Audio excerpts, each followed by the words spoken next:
दीपक तिवारी, आपका आपके YouTube channel दीपक maths classes पे स्वागत है। आइए आज हम लोग डिस्कस करेंगे एनसीईआरटी बुक की एक्सरसाइज 8.1 का क्वेश्चन नंबर 9। इसके पहले हमने अपने पार्ट 3 में क्वेश्चन नंबर 5 to 8 सॉल्व किया था और पार्ट 2 में क्वेश्चन नंबर 1 to 4 सॉल्व किया था। आई होप, मैं आशा करता हूं कि वो सभी डाउट्स क्लियर हो गए होंगे। आज हम लोग का टॉपिक है क्वेश्चन नंबर 9। क्वेश्चन नंबर 9 है in triangle ABC right angled at B if tan is equal to 1/√3 find the value of first sin A cos C plus cos A sin C, second cos A cos C minus sin A sin C। आइए solve करते हैं। First of all solution या solve. First of all what is given that, सबसे पहले लिखते हैं कि क्या दिया गया है। गिवन दैट में क्या हो जाएगा, the triangle ABC right angle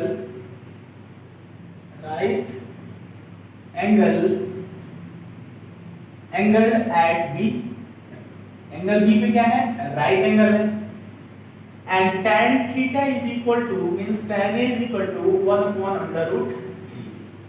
tan A की वैल्यू 1/√3 दिया गया है और आप जानते हो फॉर्मूला से कि tan A is equal to क्या होता है, परपेंडिकुलर अपॉन बेस होता है।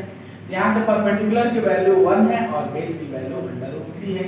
तो आपको क्या करना पड़ेगा, एक राइट एंगल ट्रायंगल बनाना है। यहां से ये मान लो ये आपका राइट एंगल ट्रायंगल है। राइट एंगल किस पे है, एंगल B पे है, यानी ये 90 डिग्री एंगल B पे है, तो ये A B और ये C हो जाएगा। फिर एंगल A फाइंड करना है, मींस एंगल A के अकॉर्डिंग लेना है। एंगल A के अकॉर्डिंग ये आपका क्या हो जाएगा, एंगल A का अपोजिट जो साइड है ये आपका परपेंडिकुलर हो जाएगा, ये बेस हो जाएगा और ये हाइपोटेनस हो जाएगा। तो आप यहां से देखो परपेंडिकुलर की वैल्यू 1 दी है और बेस की वैल्यू √3 गिवन है। तो हमको हाइपोटेनस निकालना है। तो हम क्या कर देंगे, पाइथागोरस, जब तक तीनों साइड्स आपको पढ़ नहीं हुए रहेंगे तब तक आप इसमें मूव नहीं कर सकते हैं। तो आपको क्या करना है, सबसे पहले हाइपोटेनस फाइंड करना है। आप क्या कर दोगे, then by Pythagoras theorem we get, क्या मिल जाएगा, क्या कहता है पाइथागोरस का theorem, AC² = AB² + BC²। AB की वैल्यू है √3, तो √3 whole square plus 1²। √3 whole square √ का मींस होता है हाफ, यानी half into half means complete हो जाएगा। √3 का स्क्वायर क्या हो जाएगा, 3 + 1, यानी 3 + 1 4 हो जाएगा। तो AC² = 4 है, तो AC = क्या हो जाएगा, √4, और √4 में इसकी वैल्यू कितनी होगी, 2 होगी, यानी +-2 होता है तो नेगेटिव साइन को हम नेग्लेक्ट कर देते हैं, पॉजिटिव ले लेते हैं, तो AC = 2 यूनिट हो जाएगा, यानी हाइपोटेनस कितना आ गया, 2 यूनिट हो गया। अब यहां से आपको फर्स्ट फाइंड करना है। फर्स्ट है sin A cos C plus cos A sin C। Okay, तो आपको sin A की वैल्यू फाइंड करना है। मान लो यहां से हम sin A निकाल दे रहे हैं, तो sin A = जब A, sin A क्या होता है, परपेंडिकुलर अपॉन हाइपोटेनस। तो परपेंडिकुलर क्या है, 1 और हाइपोटेनस क्या है, 2 है। यहीं पे आपको cos C फाइंड करना है। तो cos C, जब C एंगल लेंगे तो C आपका ये है, तो C के फ्रंट का साइड क्या हो जाएगा, ये परपेंडिकुलर हो जाएगा, ये बेस हो जाएगा, ये हाइपोटेनस हो जाएगा। तो cos C होता है बेस अपॉन हाइपोटेनस। मान लो हम यहाँ से ये दूसरा ट्रायंगल ले ले रहे हैं, ये दूसरे ट्रायंगल के हम थ्रू समझा दे रहे हैं। ये आपका ये है A, ये है B और ये है C। जब cos C लेंगे, cos C एंगल लेंगे, तो ये आपका परपेंडिकुलर हो जाएगा, ये बेस हो जाएगा, ये हाइपोटेनस हो जाएगा। तो यहाँ से देखिए ये साइड आपका √3 है, ये आपका 1 है और ये आपका 2 है। जब आप cos C लेंगे तो cos C क्या होता है, बेस अपॉन हाइपोटेनस, तो इसका बेस क्या हो जाएगा, 1/2।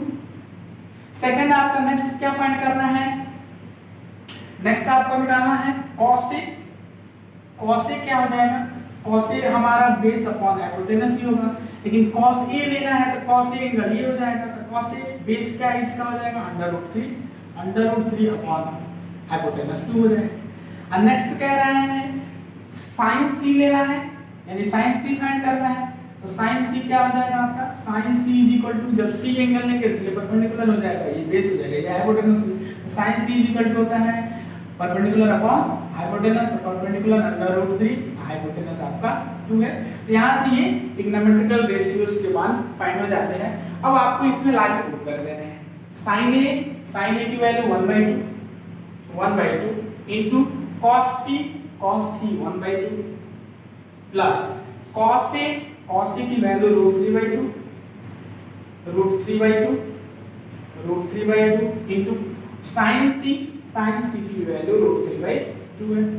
अब इसको सॉल्व करना है, that is equal to 1/2 into 1/2 यानी 1/4 प्लस √3/2 इनटू √3/2, तो √3 का √3 में मल्टीप्लाई करते हैं तो ये क्या बन जाता है, कंप्लीट 3 हो जाता है, यानी 3/2 2 जा 4। अब यहाँ पे क्या हो जाएगा 1/4 प्लस 3/4, एक प्रॉपर फ्रैक्शन है तो 4 और 4 का रेशियो एलसीएम 4 हो जाएगा। अब यहाँ से 1 प्लस 3 हो जाएगा। अब क्या हो जाएगा 1 प्लस 3 आपका 4/4, यानी 4/4 का रिजल्ट कितना हो जाएगा 1, यानी sin a cos c plus cos a sin c का वैल्यू 1 आ जाएगा। ओके, ऐसे ही सेकंड नंबर आपका फाइंड करना है। सेकंड नंबर क्या दिया गया है, cos c minus sin a sin c। अब यहां से देखिए cos a की वैल्यू क्या है, √3/2 है, इनटू cos c की वैल्यू क्या है 1/2 है, माइनस sin a की वैल्यू 1/2 है, इनटू sin c की वैल्यू √3/2 है। अब ये दैट इज इक्वल टू क्या हो जाएगा, √3/2 into 1/2 that is equal to √3/2 2 जा 4, माइनस 1/2 इनटू √3/2 यानी √3/, ये भी क्या हो जाएगा 2 2 जा 4 हो जाएगा। अब √3/4 माइनस √3/4 यानी ये इससे कैंसिल हो जाएगा, दैट इज इक्वल टू 0, यानी cos c minus sin a sin c की वैल्यू 0 हो जाएगी। तो आई होप, मैं आशा करता हूं कि ये क्वेश्चन आपको क्लियर हो गया होगा। ओके, अब आइए हम लोग क्वेश्चन नंबर 10 को सॉल्व करते हैं। क्वेश्चन नंबर 10 है, in triangle PQR right angled at Q PR plus QR is equal to 25 centimeter and QR is equal to 5, to determine the values of sin P, cos P and tan P की value find करना है। तो देखिए इसको कैसे solve कर देंगे। Solve, first of all given that, what is given that? Given that is the triangle PQR in which right angle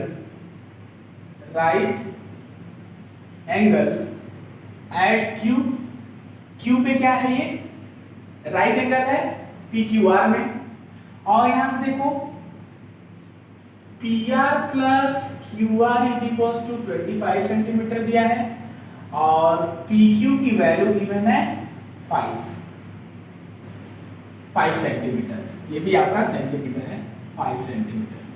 okay, तो आपसे sin P, cos P and tan P की वैल्यू फाइंड करना है। आपको क्या करना है, सबसे पहले फर्स्ट ऑफ ऑल PQR एक राइट एंगल ट्रायंगल बनाना है। ये मान लो आपका PQR एक राइट एंगल ट्रायंगल हो गया, ये PQ पे राइट एंगल है और ये R हो जाएगा, ये आपका 90 डिग्री। अब यहां से देखो PQ का लेंथ 5 सेंटीमीटर है, ये PQ है, ये कितना है 5 सेंटीमीटर, और PR प्लस QR का लेंथ 25 सेंटीमीटर है। तो आप क्या कर दो, यहां से PR को x सपोज कर दो, यानी PR हमारा मान PR चाहे QR दोनों को हम सपोज कर सकते हैं, या PR को मान लो या QR को मान लो, किसी एक की वैल्यू को सपोज कर लो। तो यहां से हम कर दे रहे हैं कि लेट QR ही मान ले रहे हैं, QR इज इक्वल टू कितना हो जाएगा x हो जाएगा, x यूनिट मान लीजिए आपका x होता है, QR की वैल्यू x होगी, let QR is equal to x, then यहां से क्या हो जाएगा PR इज इक्वल टू, तो PR is equal to 25 minus QR, यानी PR की जो वैल्यू निकालेंगे तो 25 माइनस QR हो जाएगा। यहां से देखिए 25 माइनस QR की वैल्यू क्या है x है, तो ये 25 माइनस एक्स हो जाएगी, यानी पी आर की वैल्यू कितनी हो जाएगी, ये पी आर है, ये आपका 25 माइनस एक्स हो जाएगा। ठीक है, अब यहाँ से आप क्या करना है, इसको सॉल्व करके x की वैल्यू फाइंड करना है, और x की वैल्यू जो आएगी उसको लाके इसके रख देंगे, तो ये आपका ये क्यूआर लेंथ फाइंड हो जाएगा, और यहाँ पे x की वैल्यू रख देंगे तो पीआर लेंथ फाइंड हो जाएगा। ओके, आइए सॉल्व करते हैं। यहाँ से देखिए ये PQ आपका 5 सेंटीमीटर है, QR x है और PR हमारा 25 माइनस x है। तो यहाँ पे भी हम क्या कर देंगे, by Pythagoras theorem, then by Pythagoras theorem is very most important theorem in trigonometry. Pythagoras theorem क्या है, यहाँ से PR square equals to PQ square plus QR square. अब यहाँ से देखिए PR की वैल्यू कितनी है, 25 माइनस x, यानी 20 minus x whole square is equal to PQ 5 square plus QR x square. ठीक है, अब यहाँ से देखिए a minus b whole square है, तो a minus b whole square क्या होता है, the formula of a minus b whole square is equal to square plus b minus 2ab.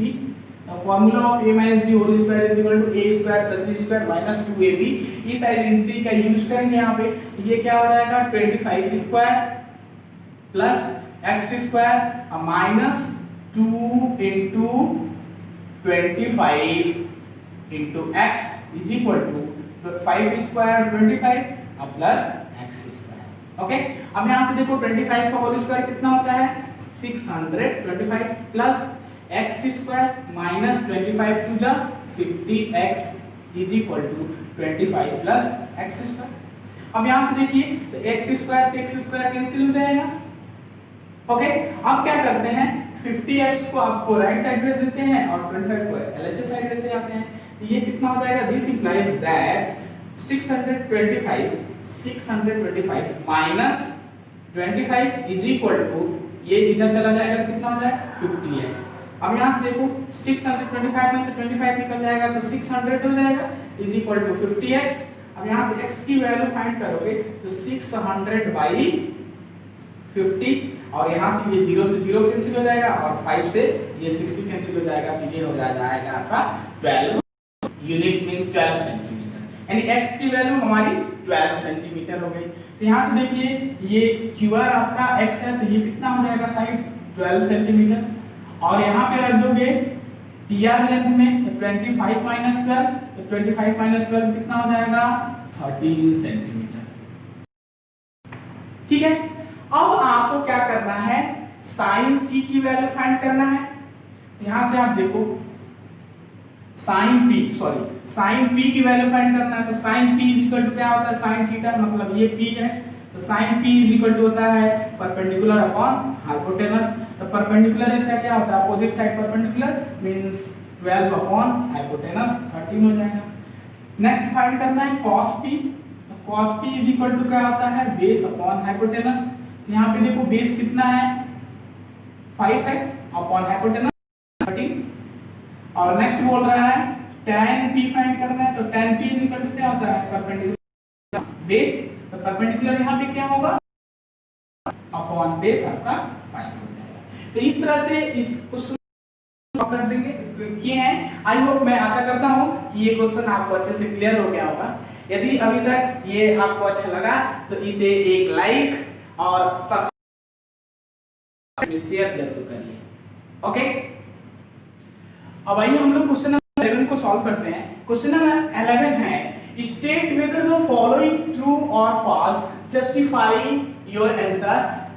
कह रहा है कि नीचे कुछ स्टेटमेंट्स दिए गए हैं, ये 1 2 3 4 एंड 5 स्टेटमेंट्स हैं, इसको देखना है और बताना है कि ये ट्रू स्टेटमेंट है कि फॉल्स स्टेटमेंट है, यदि है तो किस वजह से है, इसका जस्टिफिकेशन बताना है। जैसे फर्स्ट वन कह रहा है the value of tan a is always less than 1, यानी tan a की वैल्यू हर समय 1 से लेस होती है, तो ये आपका फॉल्स स्टेटमेंट हो जाएगा, जिसको हम फॉल्स लिख दे रहे हैं। अब देखिए कैसे होता है, because tan a is equal to क्या होता है परपेंडिकुलर अपॉन बेस होता है। आपको पता है कि tan a की वैल्यू परपेंडिकुलर अपॉन बेस होती है। अब यहां से मैं दो केस लेके चलता हूं। केस फर्स्ट हो जाएगा, यदि परपेंडिकुलर की जो वैल्यू है वो क्या है, बेस से छोटी है, यानी परपेंडिकुलर की वैल्यू बेस से क्या है, छोटी है, तो यहाँ पे क्या होगा, tan a की वैल्यू वो लेस हो जाएगी 1 से। कैसे? ऐसे परपेंडिकुलर मान लेते हैं 6 है, परपेंडिकुलर हमारा 6 है और बेस हमारा 10 है, तो परपेंडिकुलर 6 है और बेस हमारा 10 है, तो 6/10 की वैल्यू क्या होगी, वो हर समय छोटी होगी 1 से, होगी कि नहीं होगी, यानी 6/10 is less than 6/10 is less than 1, यानी यहां से हमारा निकल के आता है कि जो tan a की वैल्यू होगी वो हमारा क्या होगा, 1 से लेस हो जाएगा। लेकिन यहाँ पे केस सेकंड यदि अप्लाई करें, केस सेकंड, तो केस सेकंड में क्या हो जाएगा, परपेंडिकुलर ग्रेटर हो जाए बेस से, तो परपेंडिकुलर ग्रेटर हो जाएगा बेस से, तो tan a की वैल्यू बड़ी हो जाएगी 1 से। इस कारण कि tan a is equal to perpendicular upon base है, तो यहाँ पे परपेंडिकुलर मान लो 10 हो जाए, तो 10/6 ये कभी भी क्या होगा, 1 से ग्रेटर होगा। तो इसके केस में क्या हो जा रहा है, लेस देन भी हो जा रहा है और ग्रेटर देन भी हो जा रहा है। जो स्टेटमेंट कह रहा है कि tan a is always less than 1, that is false statement.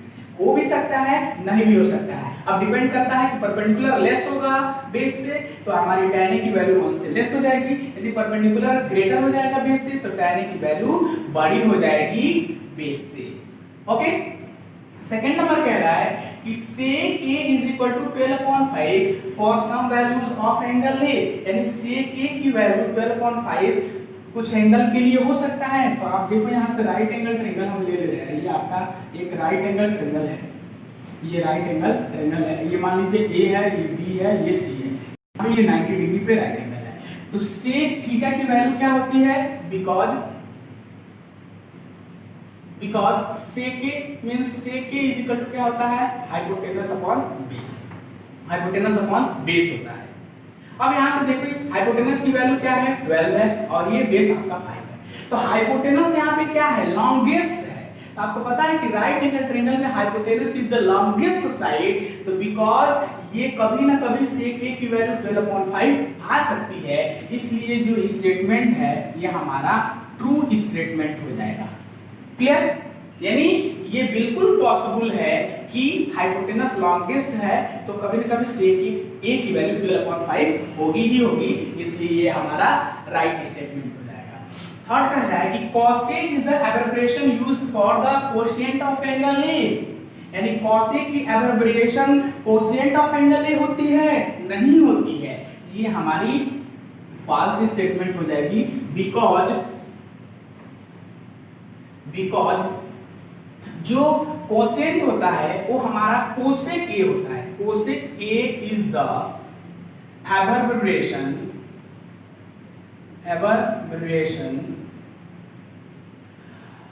For quotient a, यानी कोसेक a की जो एब्रेविएशन होती है वो कोशिएंट a होती है, एंड जो cos a की एब्रेविएशन होती है, cos a is the abbreviation for cosine a, क्या होती है, cosine a, यानी cos a की एब्रेविएशन cosine a होती है और cos a की एब्रेविएशन कोशिएंट ऑफ एंगल a होती है। लेकिन यहाँ पे कह रहा है कि cos a is the abbreviation used for the quotient of angle a, ये because quotient of angle a की abbreviation quotient होती है और cos a का cosine होता है, इसीलिए ये हमारा false statement हो जा रहा है। ठीक है, ओके। नेक्स्ट फोर्थ नंबर है, कह रहा है कि cot a is the product of cot and a, ये भी हमारा false statement हो जाएगा, because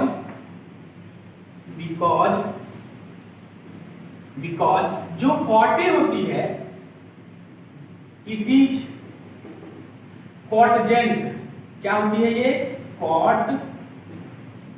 cotangent of angle a होती है, क्या होती है, जो cot a is the product of cot and a, ये फॉल्स स्टेटमेंट होता है क्योंकि it is cotangent of angle a होती है, यानी कॉट ए की जो एब्रिविएशन होती है वो कॉटजेंट ऑफ एंगल ए होती है। यदि यहाँ पे कॉटजेंट रहता तो ये ट्रू हो जाता है, लेकिन यहाँ पे क्या कह रहा है, cot A is the product of cot and A, इसलिए फॉल्स स्टेटमेंट हो जा रहा है।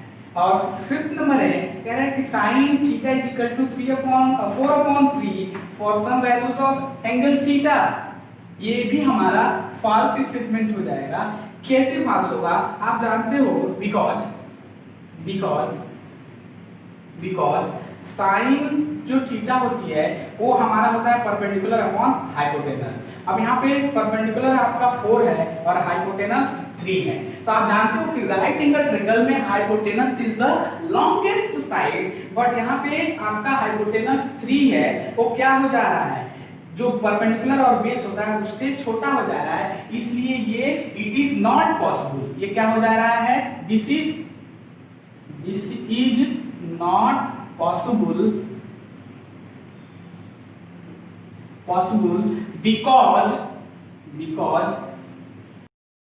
because hypotenuse is the longest side। क्यों नहीं होगा, क्योंकि आपको पता है कि किसी भी राइट एंगल ट्रायंगल में हाइपोटेनस क्या होता है, लॉन्गेस्ट साइड होता है, और यहाँ पे हाइपोटेनस की वैल्यू 3 हो जाती है, इसलिए sin theta is equal to 4/3 की वैल्यू एंगल थीटा के लिए फॉल्स स्टेटमेंट हो जाएगा। ठीक है, तो आई होप, मैं आशा करता हूँ कि ये सभी जस्टिफिकेशन आपको अच्छे से क्लियर हो गए होंगे। तो अभी तक मेरा ये जो क्वेश्चन 9, 10, 11 है अच्छे से क्लियर हो गया होगा, तो आप इसे एक लाइक, सब्सक्राइब और अधिक से अधिक फ्रेंड्स में जरूर शेयर करें, जिससे मेरा ये मैसेज अधिक से अधिक स्टूडेंट के लिए हेल्पफुल हो। Thank you so much, thanks for watching.